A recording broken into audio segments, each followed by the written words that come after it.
আহি থকা 2026 𝗂𝗃 এক্সামিনেশ্যনৰ অসমীয়া বিষয়টোৰ কেইটামান অতি গুৰুত্বপূৰ্ণ ১ নম্বৰীয়া MCQ এই ভিডিঅ'টোত আলোচনা কৰা হৈছে। ভিডিঅ'টোত আলোচনা কৰা MCQ সমূহ বিগত বৰ্ষৰ কুৱেশ্যন পেপাৰ্ছ আৰু তোমালোকৰ পাঠ্যপুথিখনক কৰা গভীৰ অনুসন্ধানৰ ভিত্তিতহে প্ৰস্তুত কৰা হৈছে। গতিকে গোটেইকেইটা MCQ অতিকৈ গুৰুত্বপূৰ্ণ। গতিকে ভিডিঅ'টো একেবাৰে শেষলৈকে চাই থাকিবা। ১ নম্বৰ কুৱেশ্যনটো হৈছে মোৰ মাতৃমুখ দৰ্শন শীৰ্ষক পাঠটো ক'ৰ পৰা সংগ্ৰহ কৰা হৈছে?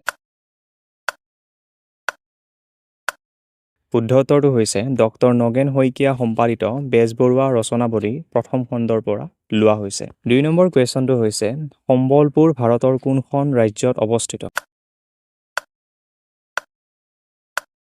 শুদ্ধ উত্তৰটো হৈছে উৰিষ্যাত। ৩ নম্বৰ কুৱেশ্যনটো হৈছে 1930 চনৰ 19 ছেপ্টেম্বৰত সম্বলপুৰৰ পৰা অসমলৈ যাত্ৰা কৰোঁতে বেজবৰুৱাৰ সংগী কোন আছিল?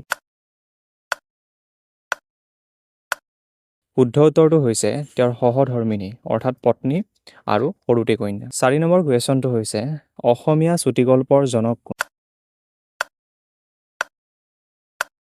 শুদ্ধ উত্তৰটো হৈছে লক্ষ্মীনাথ বেজবৰুৱা। ৫ নম্বৰ কুৱেশ্যনটো হৈছে মাজীও কোন? শুদ্ধ উত্তৰটো হৈছে চন্দ্ৰকুমাৰ আগৰৱালা। ৬ নম্বৰ কুৱেশ্যনটো হৈছে সম্বলপুৰৰ পৰা অসমলৈ আহোঁতে লেখকে কি বেমাৰত ভুগি আছিল? শুদ্ধ উত্তৰটো হৈছে মেলেৰিয়া ৰোগত। ৭ নম্বৰ কুৱেশ্যনটো হৈছে লক্ষ্মীনাথ বেজবৰুৱাক কোনে ডিব্ৰুগড়লৈ বৰকৈ মাতি আছিল? শুদ্ধ উত্তৰটো হৈছে মাজু জি জোৱাইকে। ৮ নম্বৰ কুৱেশ্যনটো হৈছে পদুম কুঁৱৰী কাৰ উপন্যাস?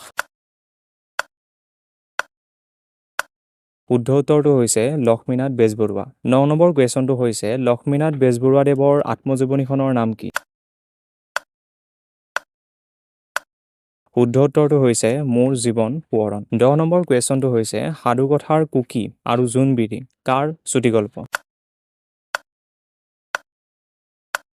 শুদ্ধ উত্তৰটো হৈছে লক্ষ্মীনাথ বেজবৰুৱা। ১১ নম্বৰ কুৱেশ্যনটো হৈছে অসমীয়া সাহিত্যত প্ৰথম কথা কবিতা ৰচনা কৰা কবিগৰাকী কোন? শুদ্ধ উত্তৰটো হৈছে যতীন্দ্ৰনাথ দুৱৰা। ১২ নম্বৰ কুৱেশ্যনটো হৈছে যতীন্দ্ৰনাথ দুৱৰাক কি কবি বুলি কোৱা হয়? শুদ্ধ উত্তৰটো হৈছে বনফুলৰ কবি বুলি কোৱা হয়। ১৩ নম্বৰ কুৱেশ্যনটো হৈছে যতীন্দ্ৰনাথ দুৱৰাই কোনখন কাব্যগ্ৰন্থৰ বাবে সাহিত্য অকাডেমী বঁটা লাভ কৰিছিল? শুদ্ধ উত্তৰটো হৈছে বনফুল। ১৪ নম্বৰ কুৱেশ্যনটো হৈছে সাহিত্য অকাডেমী বঁটা লাভ কৰা প্ৰথমগৰাকী অসমীয়া কোন? শুদ্ধ উত্তৰটো হৈছে যতীন্দ্ৰনাথ দুৱৰা। ১৫ নম্বৰ কুৱেশ্যনটো হৈছে মগনিয়াৰ পাতটি ক'ৰ পৰা সংগ্ৰহ কৰা হৈছে? শুদ্ধ উত্তৰটো হৈছে কথা কবিতা নামৰ পুথিখনৰ পৰা। ১৬ নম্বৰ কুৱেশ্যনটো হৈছে উমৰ তীৰ্থ কাৰ কবিতা পুথি? শুদ্ধ উত্তৰটো হৈছে যতীন্দ্ৰনাথ দুৱৰা। ইয়াৰ নেক্সট পাৰ্টত আমি আৰু কেইটামান গুৰুত্বপূৰ্ণ MCQ আলোচনা কৰিছোঁ, যাৰ লিংকটো তোমালোকে ডেছক্ৰিপশ্যনত পাই যাবা। তো এইটো ভিডিঅ'ত আমি ইমানেই আলোচনা কৰিলোঁ। আকৌ লগ পাম অন্য এটি নতুন ভিডিঅ'ত। তো আজিলৈ ইমানেই। জয় হিন্দ, বন্দে মাতৰম, জয় আই অসম।